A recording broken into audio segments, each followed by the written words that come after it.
네, 안녕하세요. 한쌤입니다. 오늘은 2월 21일 오전 새벽 4시 55분입니다. 오늘은 수요일 뉴스까지는 못 보겠고요. 화요일 뉴스 보면서 이야기 나누도록 하겠습니다. 오늘은 미국에 이제 큰 중요한 이런 이슈는 없었습니다. 그리고 캐나다의 이제 물가는 조금 잡히고 있다, 이런 뉴스는 있었어요. 참고하시면 될 것 같습니다. 내 앞가림 먼저 글로벌 중앙 4년 금리 동행 마침표라고 얘기를 하고 있네요. 뉴질랜드와 일본은 이제 1, 2분기 내내 이제 금리를 인상할 가능성이 높다라고 얘기가 나오고 있네요. 그렇죠? 그리고 미국은 5월, 6월 정도까지 일단 동결할 거다. 그리고 금리 인하는 아마 일단 5월, 일단 저는 제 생각에는 5월 정도 아니면 늦어도 하여튼 올 여름에 좀 나아지지 않을까 싶은데 좀 두고 봐야 될 것 같아요. 참고하시면 될 것 같고, 네. 예멘 반군 홍해에서 화물선 공격을 했다, 이런 뉴스가 나오고 있네요. 그죠? 유가가 또 들썩이고 있나 봅니다. 유가가 좀 흔들흔들거리면서 물가가 올라다 떨어졌다 이러고 있는 것 같아요. 네. 방치된 자투리 농지의 상단 상업시설 지방 소멸 막는다. 절대농지 개발길이 열렸다. 요거는 우리가 이제 부동산 투자에 관심 있는 분들 한번 참고해 볼 만 하겠죠. 그죠? 예를 들어서 좀 교통이 좀 괜찮은 곳인데, 이제 절대농지가 이제 개발되는 그런 부분들 참고해 보시면 좋지 않을까 싶습니다. 저는 여러분들께서도 스마트팜 사업, 이런 것들도 고민해 보셔도 되지 않을까 싶어요. 사실은 이제 저는 농사가 앞으로도 괜찮아질 것 같은 생각이 좀 있기는 한데, 실례로 저희 이제 고향입니다. 저희 고향에 이제 그 무슨 도 규모의 무슨 농업 연구센터가 생기더라고요. 그래서 저기가 저희가 이제 할아버지께서 가지고 계시던 논을 이제 강제로 좀 처분을 하게 됐는데, 정부에서 하니까 그냥 순수하게 이제 전 그냥 적당한 그 시세에 맞게끔 처분을 해드렸어요. 그래서 연구소가 생기니까 아무래도 그 완전 깡촌이거든요. 그러니까 이런 주택 이 정도 있는 것도 아니고 완전 깡촌. 진짜 사람도 없고, 마을 회관에 가서 어르신도 아무도 안 계시는 그 정도 깡촌인데, 그래도 이제 차가 좀 다니고 좀 그래도 왔다 갔다 하는 것을 보니까 오히려 좀 나아지는 것 같기도 하고, 그렇습니다. 어쨌든 나라에서 잘 유치가 돼서 좀 좋아졌으면 좋겠네요. 네. 그린벨트 풀어서 기업을 유치하겠다. 비수도권 개발 제한 동시다발적으로 해제가 되고 있다. 그죠? 여러분들께 그런 말씀을 드렸습니다. 2년 전이었나요? 집값이 떨어질 가능성이 높다. 여러분들 이제 사지 마셔라. 그리고 24년도 넘어와서 전반기 정도에는 집을 좀 사실 수 있는 그런 정부 규제가 풀리고 금리 인상이 멈추고 이 나라로 좀 도를 서면서 여러분들 작년 초죠. 그러니까 작년 초, 재작년 말 정도에도 똑같은 말씀을 드렸습니다. 저희 부모님 이야기를 드리면서, 그죠? 이제 좀 순간적으로 떨어졌을 때, 그때 떨어진 것은 공포에 의해서 떨어진 것이고 1년 정도 반등을 하다가 침체에 의해서 24년은 좀 자리를 잡을 것이다, 이렇게 말씀을 드렸었거든요. 실제로 그대로 흘러가고 있습니다. 그죠? 파동도 우리 주식이라든지 모든 파동들이 다 이렇게 흘러가잖아요. 이렇게 빠졌다 이렇게 가는 이런 그림이잖아요. 그죠?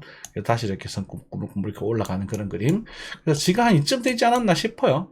그러니까 집값이라는 게 터무니없이 떨어지지는 못합니다. 터무니없이. 왜냐하면 보금자리잖아요. 그리고 근데 이제 우리가 인구 분포라던가 이런 것들 가지고 옛날처럼 대충 사가지고 대충 막 올라가는 시대는 좀 지났어요. 그러다 보니까 좀 우리가 주식 고르듯이 부동산도 좀 눈이 좀 있어야 되지 않을까 싶습니다. 제 전공 분야 아니다 보니 그런 것들을 여러분들 잘 하시겠죠? 그죠?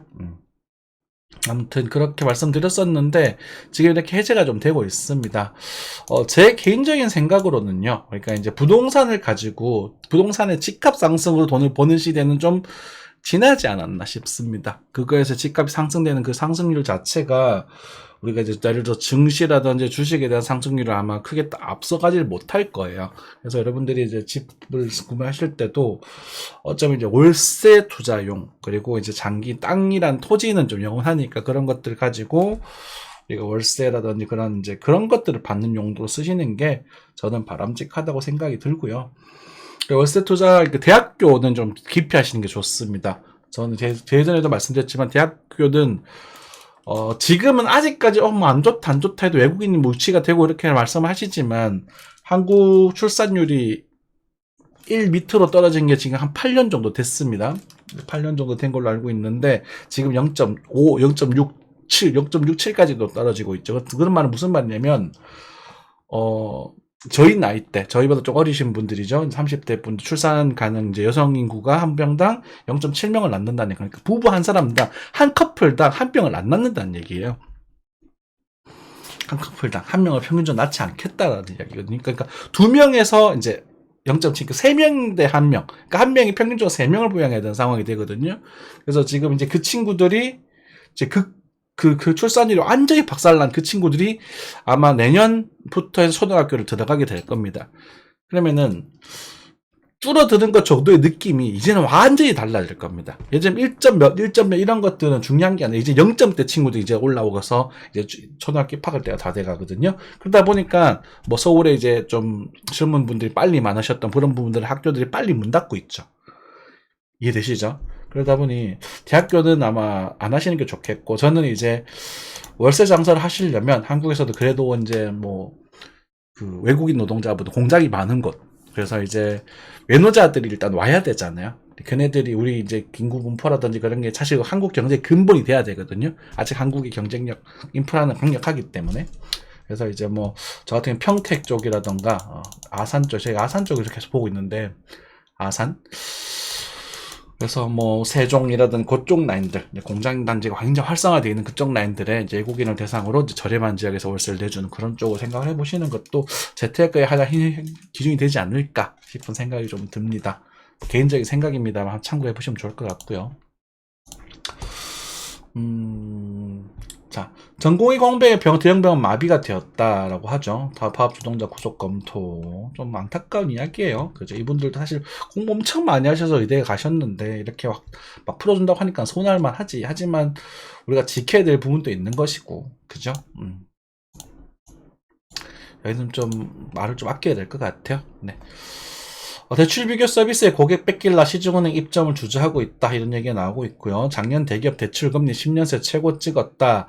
작년에 이제 대출 금리가 많았죠, 그죠? 네, 그런 부분들. 그리고 올해 들어 힘못 쓰는 금 ETF, 금 작년에 비싸다고 했지, 그치?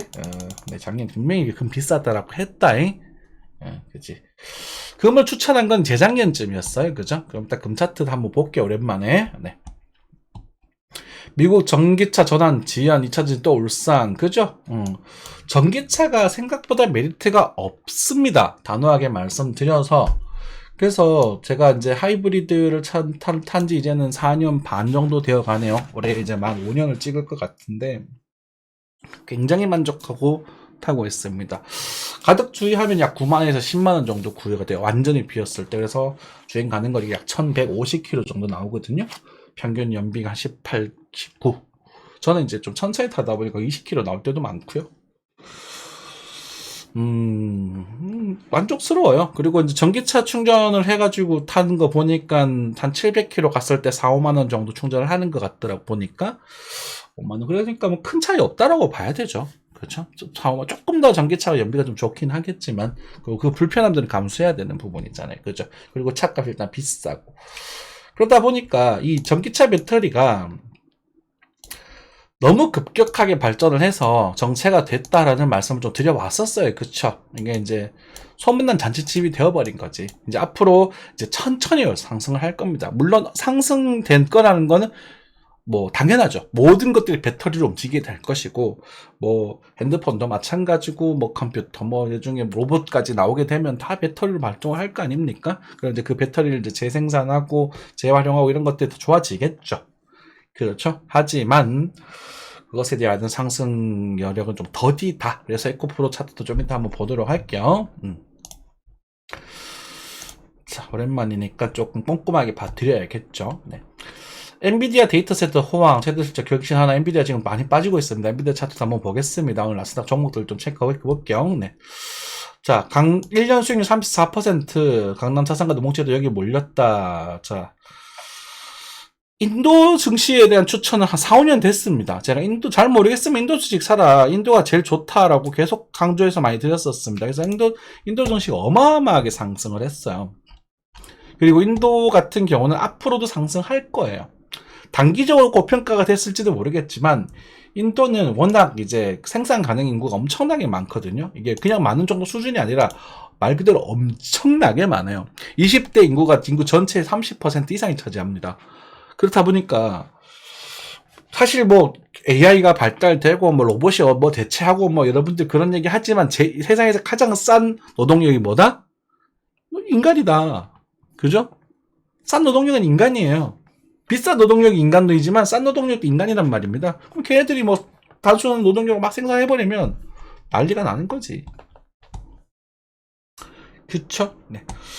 그렇게 추천하면 될 것이고, 중국 증시 같은 경우도 이제는 관심있게 좀 보셔야 될 때가 됐습니다. 네, 중국이 지금 떨어지는 결과를 하고 있지만, 이제 차이나라는 나라가, 그냥 닦아놓고, 계륵이죠, 지금 현재 계륵. 이렇게 생각하면 돼요, 계륵. 중국이라는 나라는요, 기술력은 한국, 중국, 미국, 일본에 비해서 많이 떨어집니다. 하지만, 인도나 이런 나라보다는 기술력 좋아요. 우주에 인공위성을 쏠 수 있는 나라거든요. 스텔스기를 만들 수 있는 나라예요. 물론 좀 불안정하긴 하지만. 그리고 소비력. 자, 이해가 중요한데 미국이 세계 최고의 GDP를 가지고 있는 이유는 소비력 때문입니다. 그죠? 기술력과 소비력 때문인데 이제 그 소비력 때문에 이제 평균당 7만 달러 정도, 이제 그 이런 GDP가 평균 GDP가 7만 달러 정도 되고 이제 중국이 한 만 달러 정도 됩니다. 평균이. 그래서 14 합쳐버리면 이제 14만 정도 되고 그다음에 14 단위 값이 그렇죠. 14에 만 14억이니까요. 대충 퉁칠게요. 미국이 이제 3.8억 정도 되니까 7에다 3.4 곱할게요, 그냥. 그러면 이제 4, 7에 28 정도의 2배 정도의 미국 경쟁력을 가지게 됩니다. 그런데 지금 증시상으로 4배 차이가 난단 말이에요. 그러다보면 중국이 일단 안 좋아졌다라고 하고 미국이 좀 좋아졌다라고 한다 하더라도 이제 증시에서 4배, 5배 차이가 난다는 건 너무 이제 갭이 너무 많이 벌어졌다는 거지. 이해되십니까? GDP 대비. 그러다면 미국 증시가 좀 고평가되어 있구나라는 건 짐작을 할 수 있는 부분입니다.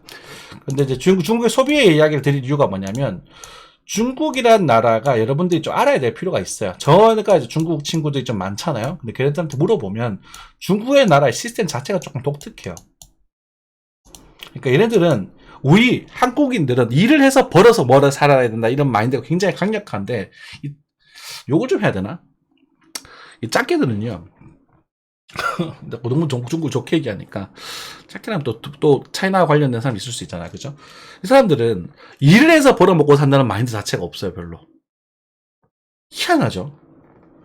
그러니까 부모님들 돈이 죄다 자기 돈이라고 생각을 하더라고요. 일단 젊은 친구들은. 근데 부모님들 돈은 이제 과거 이제 강력한 경제 성장력을 생각했던 농민공 세대죠. 그러니까 지금의 인도의 젊은 세대라고 생각하시면 될 것 같습니다. 그 사람들이 이제 연금을 어마어마하게 받는다는 거야. 상상을 초월할 정도로 받는데요. 연금을 이제 진짜로 많이 정말 많이 받나 봐. 그런데 제가 그래서 그 연금은 어디서 나오냐 그 돈은 이렇게 얘기를 했더니 자기네들은 몰라. 아무튼 그렇게 구정이 좀 형성돼 있더라. 그래서 이제 보니까 중국 애들이 1대1로 사업을 하면서 그 돈을 빌려서 그 돈을 채워서 걔네들이 연금을 주는 것 같아요. 제 생각입니다. 그래서 1대1로 사업이 중국의 위안화를 준기축통화를 만들기 위한 사업이었다라고 저는 생각한다라고 여러분들께 말씀을 드렸었던 적이 있어요. 그쵸? 그런데 어쨌든 그네들이 돈이 있는 그냥 40대, 50대, 6070, 한국은 5060, 중국 6070 세대들인데 6070 세대들이 걔네들이 소비력이 강력하다는 말입니다. 부자들이 되게 많거든요.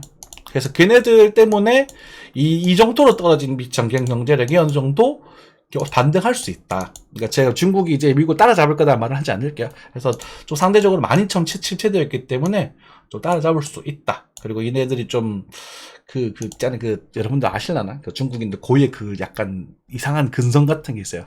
게임 같은 거 하다 보면 중국 사람들 장사를 정말 잘하거든. 그러니까 그냥 얘네들이 그냥 닥치고 돈이야 얘네들은.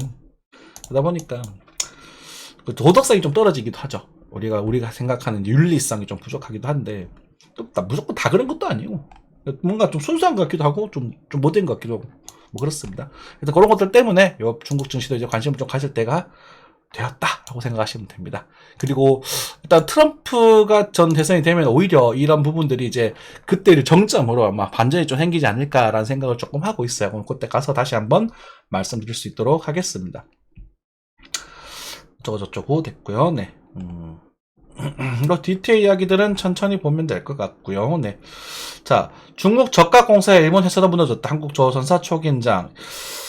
이거는요, 크게 걱정할 필요는 없습니다. 중국 조선 원래 점유율은 가장 높았습니다. 이건 당연한 거예요. 무슨 말이냐면 중국 조선 점유율은 원래 높았습니다. 싸거든요. 그런데 이거 막 타보니까 이게 별로 안 좋아. 그래서 한국 제가 예전에 그 뭐라고 하냐, 그 작년인가 여러분들에게 그 삼성중공업 추천을 많이 드리면서, 그죠? 상당히 많이 올랐고 또 2배 가까이 올랐어요. 근데 일본 애들이 이제는 조금 경쟁력에서 밀리고 있는 것 같습니다. 괜찮은 거지 이 정도면. 생각을 해보시죠. 인구 14억이고요. 우리는 이제 5천만이에요. 0.5잖아. 근데 이게 이거 두 개 정도 비교하면 우리는 엄청 잘 만들고 있는 거 아니야? 그죠? 그러다 보니까 이제 그래서 얘네들이 막 적자를 막 부릅쓰고 막 달려들었었거든. 그래서 이제 막 무너지고 이제 남은 애들만 좀 있는 겁니다. 정부 지원으로 돌아가는 거기 때문에 크게 걱정하지 않으셔도 될 것 같아요. 이 부분은. 삼성그룹 초기업 노조 출범 노사 비용만 커질 것. 백화점 식당과 회식 성지로 각광받고 있다. 뭐 이런 얘기도 나오고 있고. 온라인 쇼핑 단가병이나 중국 테무. 저도 테무는 종종 씁니다. 근데 제가 테무에서 쓰는 거는 그냥 대체표적으로 양말이나 이제 뭐 가벼운 뭐 이런 그냥 진짜 좀 잡스러운 애들, 몇천 원 하는 거 그런 것들. 그리고 제가 요번에 이제 좀 진짜 테무에 비싼 걸 한번 사봤어요. 17,000원짜리 드론 한번 사봤는데, 제가 가보시에 이제 금호강에 운동하러 가면 그때 가지고 놀아보려고. 그래서 테무는 너무 이게 명품 이런 거 사지 마시고요. 그냥 진짜 뭐 잔잔한 거 이런 것들은 뭐 사셔도 나쁘지 않지 않나 싶은 생각이 듭니다. 너무 공격적이긴 하죠.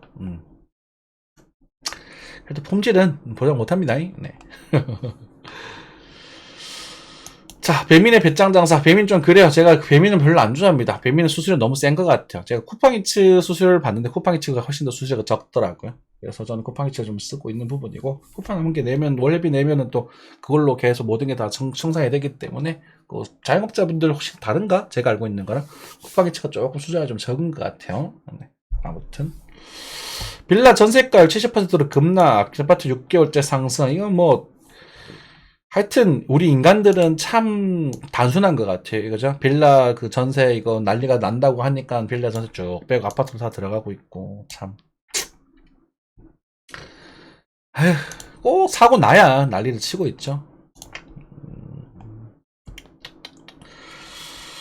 자, 네. 서울 아파트 월세 34% 100만원 초과. 네, 뭐 그렇다고 합니다. 네. 공사비 더 달라는데, 그죠? 공사비가 더 들 수밖에 없어요. 이제 평당 공사비가 960만원이라고, 920만원이라고 하네요. 그래서 예전엔 제가 평당 공사비를 한 800만원 정도로 제가 들었거든요. 그래서 평당 1000만원이면 저희 경상도, 대구 정도로 수준으로 평당 1000만원 정도면 비싼 게 아니다 라고 말씀드렸던 것 같은데, 좀 그렇다. 그죠? 네. 새로 짓는 집 88%가 아파트 어쩌고저쩌고 뭐 그런 얘기 나오고 있고요. 뭐 넘어가겠습니다. 뭐 기시다 총리가 이제 좀 지지율이 많이 안 좋게 나오나 보네요. 이참에 좀 그 한국과 좀 사이가 좀 좋은 민주당인가? 일본에 지금 자민당이죠, 이 사람들이. 그래도 그쪽으로 그러니까 좀 됐으면 좋겠다라는 생각이 좀 듭니다. 네. 자, 중국 춘제 내수 증시 장가, 춘제에서 살짝 반등을 했다, 그죠? 그래서 지금 일본, 중국에도 지금 이렇게 올라오고 있는 부분들이 있잖아요, 그죠? 정가지 종합에서 반등을 좀 하고 있는 부분이고 체크하시면 될 것 같고, 이 정도 보면 될 것 같습니다. 빅스타트. 자, 환율부터 체크해야 되겠죠? 환율 별 변동성이 없네요, 그죠? 컴퓨터가 좀 버벅거리는데 대차야겠죠? 환율은 막 그냥 왔다 갔다 하고 있는 부분이다. 엔화 역시나 큰 변동 없이 8.870 정도 유지하고 있는 부분입니다.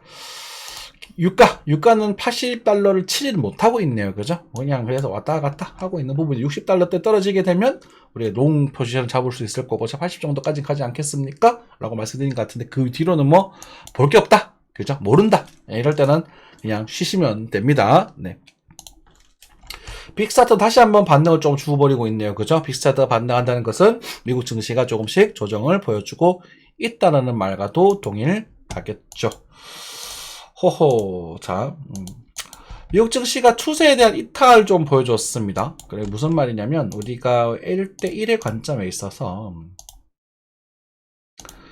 1대1의 관점에 있어서 거의 이제 등장을 했죠. 그쵸? 이렇게. 그래서 A, B, C 1대1 관점에서 지금 조정파가 성장이 됐고, 이 자리가 그런데 반등할 만한 자리기는 한데요. 반등할 만한 자리긴 한데 우리가 이제 신경 써야 될 부분이 뭐냐면, 자, 이제는 제가 이제 나스닥은 왜 이렇게 조정이 나올 법하다. 제가 쇼 포지션을 계속 유지하겠다라고 말씀드렸잖아요. 그래서 쇼 포지션 들고 있는 부분이긴 한데, 여기서 팔을 꼭 좀 다시 잡을 걸 싶네요. 이 추세가 깨졌어요. 이 추세가 깨졌고, 그 다음에 지금 상승하는 추세가 좀 약해진 부분들이 좀 있었거든요. 그래서 저 같은 경우는 여기서 한 번 더 주고 빠지지 않을까라고 생각을 조금 했었거든요. 근데 지금 여러분들께 그런 말씀 드렸죠. 근데 바로 좀 조정이 좀 나왔습니다. 바로 좀 조정이 좀 나왔고, 그러면 이제는 우리가 이제 신경 써야 될 부분들이 이제 있잖아요. 우리는 전반적으로 약 이제 조정과 약 반등 포인트를 좀 찾아봐야 될 텐데 61.8포인트 정도가 되네요. 그러면은 이 자리가 이 상승에 대한 61.8포인트의 되돌림이면서 이것에 대한 연장파 조정 비율이라면 여기서 나오는 반등은 과연 어디까지 올라갈 것인가, 이렇게 만들어 줄 것인가라는 부분 생각을 해봐야 되거든요. 근데 단기적으로 봤었을 때 어쨌든 스톡캐스틱이나 버즈 지표가 약간의 이제 긍정적인 요소가 지금 등장하고 있는 상황이에요. 약간의. 그러다 보니까 뭐 반등은 조금 버티는 모습은 나오지 않을까 싶은데 수급이 좀 강력한 모습은 아니고, 그러다 보니까 조금 긴가민가 합니다. 그래서 어쨌든 확실한 것은 상승 추세가 약해져서 지금 채널 값을 이렇게 잡아주고 있는데, 그죠? 그러다 보면 요 정도 상태에서 이렇게 좀 잘 안 보이죠? 자, 키울게요. 네. 잘 안 보이시잖아, 그지? 주주주주. 자, 미국 증시 이야기. 그다음 지금 현재 채널 값, 단기 채널 값 이렇게 잡아주고 있는 부분이거든요. 조금 삐뚤지만 약간 이렇게 조금 그냥 평행제 가깝죠. 그런 상태에서 여기서 중심선을 이렇게 그어보면, 여기 아니구나. 어디 갔냐? 여기구나. 오케이. 네. 여기서 중심선을 이렇게 적당히 그어보면 이 중간입니다. 중간들 거때 정을 한 개 찾아본 것 뿐이에요. 그거 뭐 신경 쓰지 않으셔도 됩니다. 여기다 잡아야겠다. 적당히 하겠습니다. 큰 차이 없으니까. 이런 식으로 돌아서 떨어질 가능성을 생각을 해볼 필요가 있거든요. 지금 현재로서는.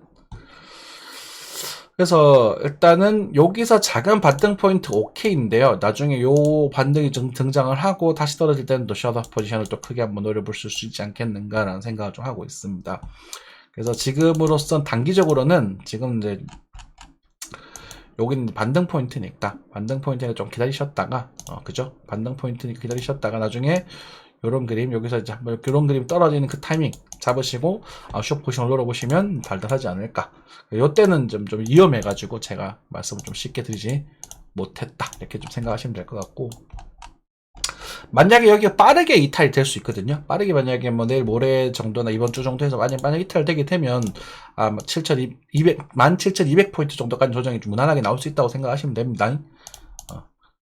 이렇게 정리하시면 될 것 같아요. 그러니까 롱은 쳐도 됩니다. 롱은 쳐도 되겠지만 손좀 꼭 지키시고 접근하시고요. 네. 짧게, 그쵸? 17,200 요 사이 정도 잡고 있으면 될 것 같아요. 네, 정도. 오케이.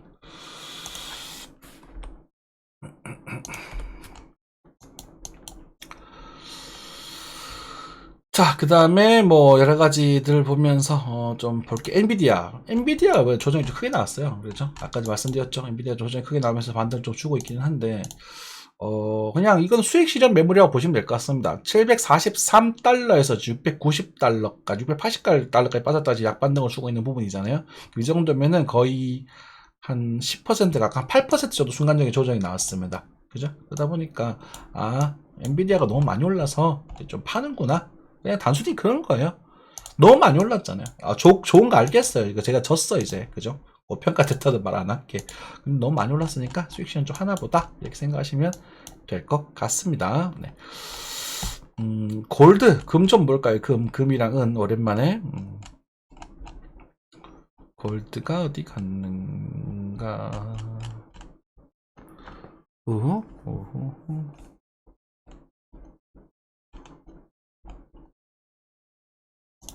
자, 골드입니다. 골드 뭐 괜찮잖아요. 그게 안 빠졌어. 우리 여기서 잡으라 그랬죠, 그죠, 당시에. 어쩌라고. 그러니까 골드를 여기서 사니까 여기서 사여서 뭐 신고점 갱신한다고 난리를 쳤던 건 여기거든. 그렇잖아요.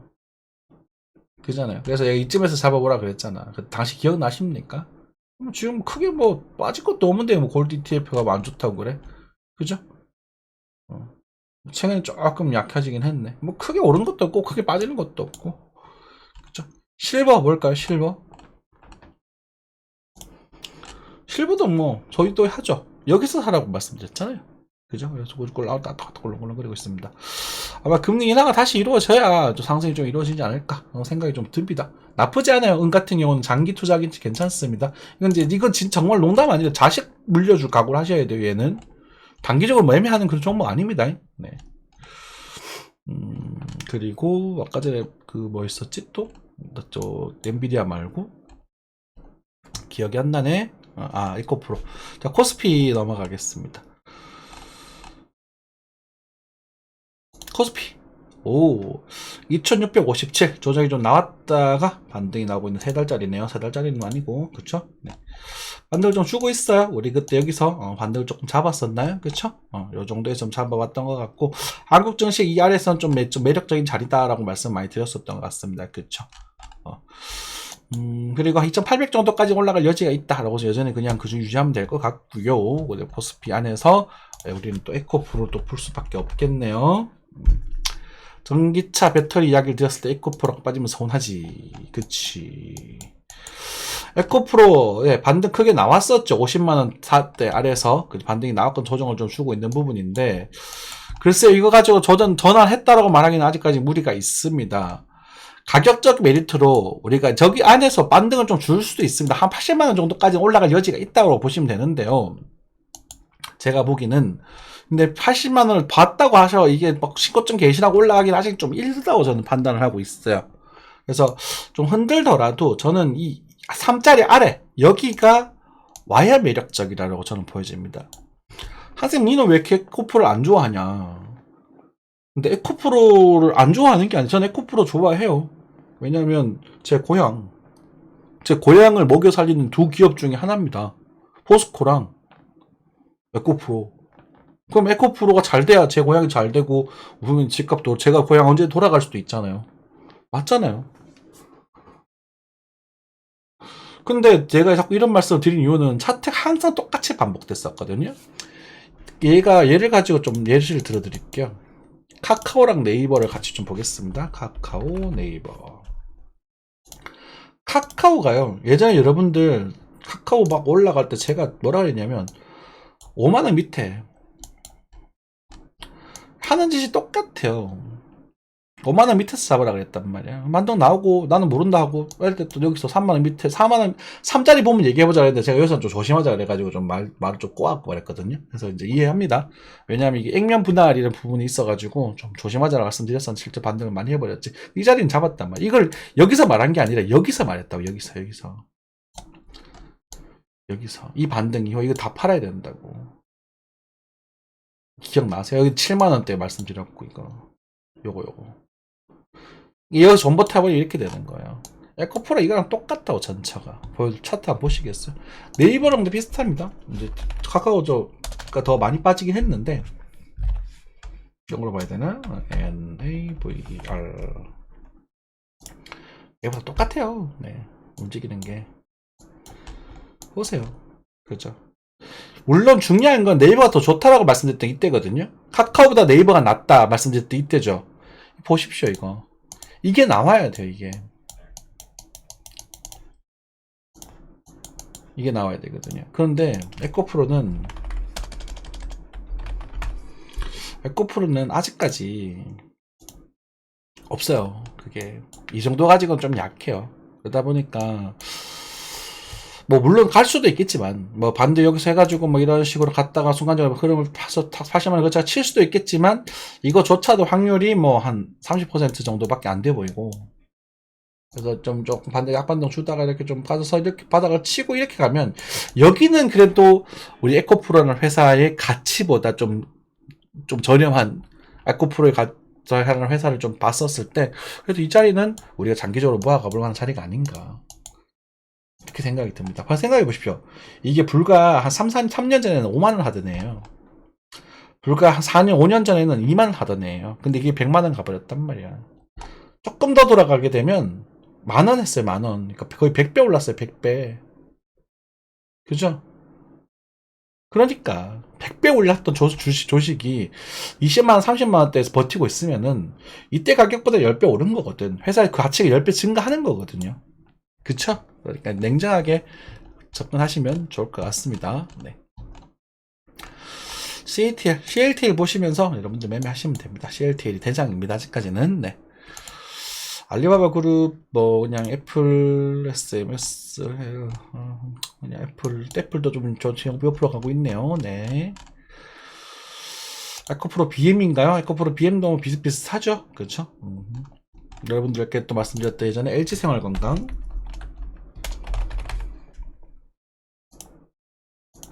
봐봐. 이때짜 LG생활건강 좋다고. 그러니까 딱인 거야. 그러니까 여러분들 막 깊게 생각할 필요 없어요. 쌀 때 사는 거예요. 쌀 때 생각하고 요 시간에 나왔으니까. 그럼 지금부터 난 모른다? 이제 나는 모른다. 알아서 해라. 10% 이상 올랐는데 그걸 갖다가 또 어설프게 존버하고 있거나 그럼 매매 못하는 거 보면 여러분들 탓이지. 이마트 마찬가지요. 7만원 얘기했다가 88,000원 갔단 말입니다. 20% 넘게 올라서 25% 올랐었어요. 그러면은 이 구간에서 10%만 먹어도 아이고 감사합니다 하면 되는 거예요. 바보같이 여기 사지 말라고. 이 나중에 더 가단 말인데 그게 뭔 상관이 있냐고. 안 그래요? 그죠? 네. 케이카 이거랑 쭉 케이카 추천드렸었죠? 그죠? 케이카가 더 단단해 보인다라고 말씀드렸어요. 왜 이것 때문에 그래요? 이 수급 때문에 이거. 그러니까 보니 케이카 이때 11,000원에 딱 추천드렸거든요. 됐죠? 15%, 12%, 13%? 네. 단단 이만큼 먹었으면 된 거예요. 1,000만원 넣으면 100만원이에요. 누구 집 100만원이 누구 집 A림도 아니고. 안 그렇습니까?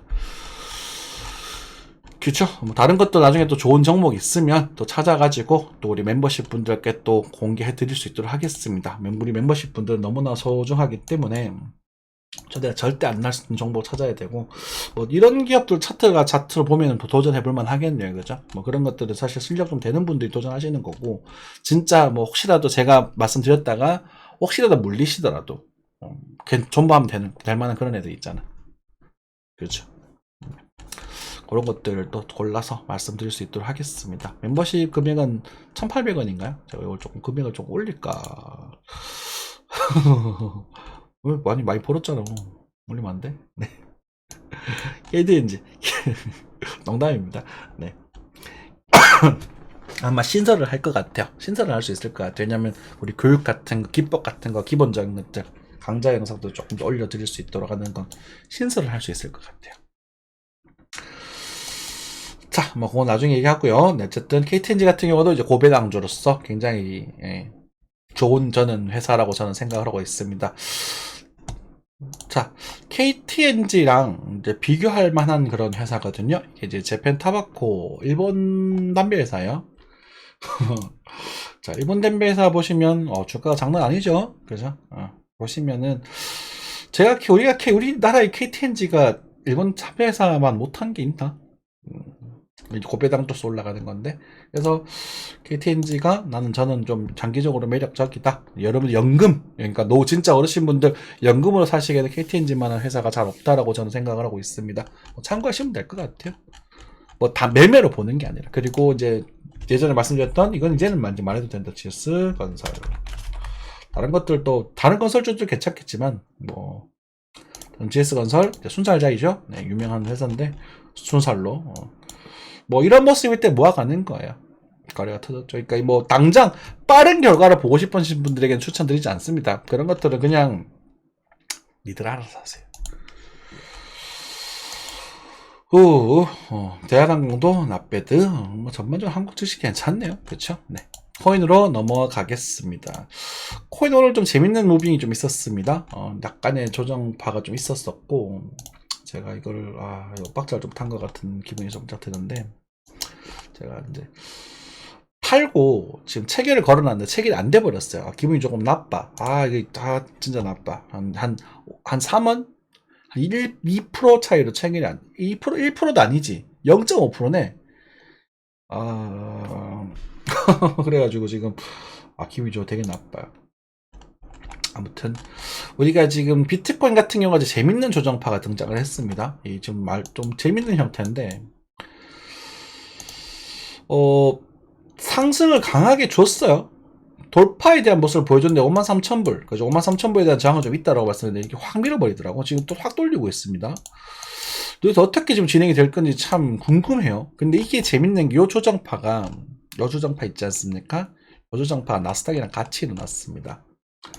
나스닥을 조금 볼게요. 그래서 나스닥에 대한 조정에 따라서 움직여 버렸거든요. 5분봉 켜야 되나? 30분봉인가요? 그래서 30분봉. 이거랑 같이 일어났습니다. 반등이 나오고 있죠. 그런데 나스닥보다 비트코인 반등이 좀 더 강해요. 그래서 비트코인 시장 아직까지 한 방에 죽지는 않을 거라고 말씀을 보여주고 있는 모습입니다. 많은 우리가 이제 염두해야 될 부분 몇 가지가 생겼습니다. 뭐냐면 4시간 이평이 지금 누웠어요. 누웠기 때문에 이제 파동이 좀 베베 꼬이기 시작을 했거든요. 이제 무슨 말이냐면 추가적인 가속의 힘보다는 이제는 앞전의 가속의 힘으로 흔들리고 있다라고 생각하시면 돼요. 이해되셨죠? 그래서 그래서 알트코인 순환매 꽤 진행됐습니다. 그죠? 상당히 많이 진행됐었고 알트코인 별장들 많이 등장을 했었고 또 저 같은 경우도 한 20-30% 더 먹었으니까 만족하는 부분인데 지금부터는 조금 다시 이제 뭐라고 할까? 이제부터는 다시 한번 좀 조심하실 때가 된 것 같아요. 조심한다라는 게 이제는 또 심사숙고하면서 여러분들 좀 비중도 줄이시고 주식 좀 확 좀 줄이셨으면 좋겠습니다. 알트코인들을 무슨 말인지 아시겠죠? 그래서 지금 요 추세 아직 깨지진 않았거든요. 그런데 좀 줄여줬으면 좋겠다. 관리를 조금 해야 될 단계가 왔다 이렇게 생각하시면 될 것 같고 뭐 다른 것들은 일단 워낙 업비트 차트 넘어가가지고 추가적으로 좀 썰을 한번 풀어보도록 하겠습니다. 본래 이런 애들은 못 잡아냅니다. 예를 들어 제가 가지고 있는 원칙으로 이런 애들을 못 잡아내고 여러분들 이건 뭐 또 만약에 또 감 좋으신 분들 이런 우리는 이럴 때 잡아내려고 노력을 많이 하잖아요. 그래서 이럴 때 배팅 하셨던 분들 이렇게 수익 가져가셨으면 축하드립니다. 뭐 저는 이런 거 아예 쳐다보진 않다 보니까 저는 단타는 거진 풀로 마치고 있어요. 그냥 물려도 얘가 좋고 안 올라도 얘가 좋은데 일단은 뭐 많이 올라버렸네. 기분 나쁘다. 저 얘기를 조금 드릴게요. 제 썰풀이 먼저 할게요. 제가 저거 빠졌는데 제가 여기다 걸어놨거든요. 여기. 근데 안 체결이 안 됐어요. 지금 5원 차이죠, 그죠? 기분이 나빠. 그래도 졸다가 딱 깼는데 체결이 안 됐더라고. 그럼 이제는 이제 여기서는 이제 아마 여기 파동이 좀 이렇게 등장했으면 아마 한 번 더 딱 등장할 수 있을 겁니다. 그래서 조정을 좀 여기 잡아야겠죠. 지금 이런 모습이라면 다시 진입각을 봐야 됩니다. 이게 리버셜 나왔다는 얘기거든. 지금 가는데 지금 어떻게 잡을지는 조금 고민을 해보면서 잡도록 하겠습니다. 예, 지금 팔았던 게 지금 제가 딱 판 가격이거든요. 거의 지금 요 자리는 거의 판 가격이긴 한데 좀 신중하게 다시 진입각을 잡아보도록 하고요. 아니면 뭐 몰라. 또 지금 근데 제가 이런 말씀 드리지만 이게 항상 우리 불꽃이라는 건 꺼지기 전에 가장 화려하게 타는 거 아시죠? 그러다 보니까 비트코인이 고점권에서 이제 횡보를 할 때가 보통 알트코인들이 펌핑들이 많이 나타납니다. 근데 특히나 메이저급 이제 추세를 과거에 이제 솔라나 같은 경우는 선도했던 그런 종목들이 아니라 그 잡주들이라고 하죠. 그냥 죄송합니다. 그냥 죄송합니다. 저 좋아하시는 분들께 비밀 사과드릴게요. 쓰레기들이 펌핑이 많이 나옵니다. 쓰레기들이. 뭐 하는 애들인지 모르겠습니다. 그래서 골렘 이거 옛날에 추천 한번 드렸었던 적이 있었나? 이때였나? 기억이 가물가물한데 넘어가겠습니다. 네. 어쨌든 그래서 그게 한 번 더 돌 수 있을까라는 의문을 던지고 있거든요. 던지고 있기는 한데 솔직히 말해서 지금 부분은 잘 모르겠습니다. 잘 모르겠어서 여러분들께 제가 말씀드리고 싶은 것은 이제 이럴 때는 차트를 맞추기가 빡셀 때 어려울 때는 그냥 가치로서 접근하시면 돼요. 자, 가치로서 여러분들이 이제 이럴 때 기본적 분석을 빡세게 하면 되는 거지. 그죠? 자, 그래서 뭐 예를 들어서 뭐 이런 도치코인 여러분 좋아하시면 차트가 뭐 엄청 나쁘진 않거든. 이게 무슨 말이냐면 비트코인은 비싸요. 근데 이제 최근에 비트가 나스닥을 따라다니기 시작했다라는 점, 이게 좀 중요한 부분이기도 하고. 근데 이 나스닥이 아까 말씀드렸던 것처럼 전 세계 증시의 그러니까 미국 증시가 전 세계 전체 경제 50%를 차지하고 있습니다. 50%를. 미국이 강력하긴 하지만 너무 많이 몰린 것 같아요. 전 세계 경제의 50% 절반이 미국이다? 한국, 일본, 중국, 인도, 뭐 유럽 다 포함해서 절반이라는 거거든요. 근데 GDP라고 생각하면 이제 그것에 대한 기준을 GDP로 보잖아요. GDP를 기준으로 봤었을 때는 그게 좀 과하게 평가되어 있다. 경기 침체 오든 안 오든 간에 과하게 평가되어 있다는 부분이 계속 걸리는 부분입니다. 그걸 유지하고 있는 게 저는 금리라고 생각을 하고 있거든요. 근데 그래서 그 부분에 대해서 지금 비트코인과 그게 연계가 돼 있으니까 이게 한 번은 조정이 또 와야 되는데, 그죠? 자, 그거. 그래서 그 부분. 두 번째. 우리는 이제 보조지표가 갖고 있지 않습니까? 제가 즐겨 쓰던 말. 비트코인 지금 비쌉니다. 대놓고 말씀드리기 비쌉니다. 비싸요. 제가 이럴 때 증가 말씀드렸죠. 지금 고평가되어 있다고. 제가 여기 저평가되어 있다고 했잖아요. 왜 저평가됐을 때 안 샀냐고. 근데 지금 흐름이 좋으니까. 흐름이 추세가 강해지고 막 쭉쭉쭉 상승하고 거리도 지금 밖에 안 터지고 있거든? 그러면은 흐름은 좋은 거예요. 그러니까 무슨 말이냐면 얘가 나중에 빠지더라도 다시 한번 올라갈 가능성이 높다 이렇게 생각하시면 돼요. 그런데 그렇든 저렇든 간에 지금 비싸다 이거야. 이 볼린저 밴드, 제가 가장 선호하는 이 지표 볼린저 밴드는 95%의 적중률을 가지고 있습니다. 그런데 한 캔들, 두 캔들, 세 캔들 동안 볼린저 밴드 밖에서 놀고 있어요. 여기 보시면요, 하나, 둘, 셋, 넷, 다섯 개의 캔들 밖에서 놀다 들어왔거든요. 그죠? 그러면 한 두 캔들 더 간다 치자. 두 캔들 더 간다 치자. 다섯 캔들 간다고 칩시다. 그 외에는 밖에서 논 적이 없어요. 그죠? 그러면 어찌되었건 시간이 지나서 이 볼린저 밴드 중심선 이 선을 만나러 가야 됩니다. 무조건이에요. 그러면 저는 그냥 말씀드릴게요. 얘가 얼마를 가든 간에, 얼마까지 올라가든 간에 6천만 원대는 반드시 온다. 올해 안에. 저는 그렇게 생각하는 편입니다. 물론 제 말이 틀릴 수도 있겠죠. 5%의 확률로. 이 지표가 그런 거거든. 중시선 이렇게 올라오려면 하나, 둘, 셋, 넷, 다섯, 여섯, 한 5개월에서 15년 정도, 16년 정도까지 가야 될 것이고, 그죠?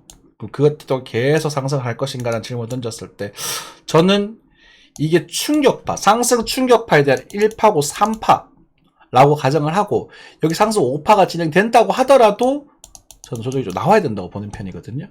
그것 때문에, 자, 얘기 더 들어갑니다. 이 얘기랑, 그러니까 흐름은 좋겠지만, 근데 차트 또, 그 부분이랑, 알트코인들, 뭐 플로우라는 종목, 제가 단타를 치고 종목이니까 이런 애도 바닥에서 돌리기 시작을 해요. 이 차트 보면 안 사고 못 배기겠거든. 이게 지금 맞물려서 되게 혼란스러워요. 혼란스러워요. 그리고 지금 이제 AI나 디파이 관련 지금 이제 비트코인 오르고 난 다음에 이제 이더리움이 상승을 또 하고 있습니다.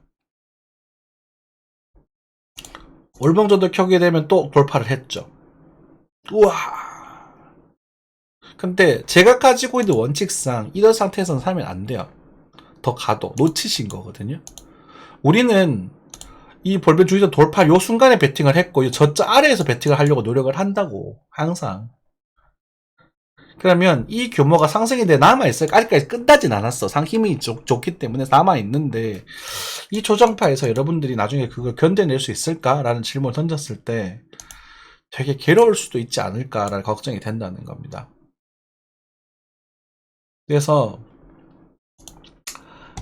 요약을 하면 알트코인 차트는 아직도 바닥에서 기고 있어도 좋은 애도 있습니다. 그래서 알트코인들이 이제 바닥에 기고 있다는 얘기 무슨 말이냐면 비트가 이만큼 오를 동안 돈 여기서 알트코인들은 이거 한번 올렸다가 세력을 헤쳐먹고 나가고 올렸다가 헤쳐먹고 나가고 이렇게 다 설거지해 먹었다는 뜻이에요. 왜? 알트가 더 좋으면 알트에 더 모여야 되는 거 아닙니까? 근데 지금 비트코인, 이더리움 제외하고는 시장 계속 증가했던 종목이 몇 개 없거든. 일시적으로 증가했던 애들 많아도. 그쵸? 그거 체크하시고. 반대로 말하면 이 알트코인, 이 저렴한 알트코인 중에서 일을 잘하고 좋은 애들, 그리고 새롭게 뭔가 흐름을 타는 애들은 또 이렇게 올라갈 수 있다는 것도 의미를 하는 부분이고. 오케이? 그러니까 이렇게 고평가된 애들 있지 않습니까? 이렇게 많이 올라가는 애들, 이런 애들은 저는 그냥 놔주는 게 좋지 않을까 싶어요. 놔주는 게. 그래서 한쌤은 지금부터는 매수 우위의 이야기에서 중립 또는 약간은 이제 좀 조심하자는 의견을 좀 바꿀 생각입니다. 바꿀 생각이에요. 이해되셨죠? 제가 작년 10월 달부터 매수에 대한 얘기를 많이 드렸었고, 아직 한 번 더 남았을 것 같은데, 이거는 완벽하게 여러분들께 좀 좋은 이야기를 못 드리겠습니다. 그래서 물량을 좀 빼시고, 그리고 빼기 싫으신 분들도 요 흐름 있죠. 2월 5일 우리 설 마지막, 설날에 여러분들 항상 할 거다 말씀드렸던 그 구간을 기준으로 거기가 만약에 이탈되는 흐름이 등장을 한다면 일단 그때는 이제 손질을 좀 하셔야 된다 라고 좀 말씀을 드리고 싶습니다. 얘기가 조금 길어졌네요. 그죠? 네. 요 정도 하고 마무리 하도록 하겠습니다. 항상 시청해 주셔서 너무 감사드리고, 오늘 좀 길게 했는데 열심히 한 만큼 또 많은 분들이 좀 봐주셨으면 좋겠습니다. 감사합니다.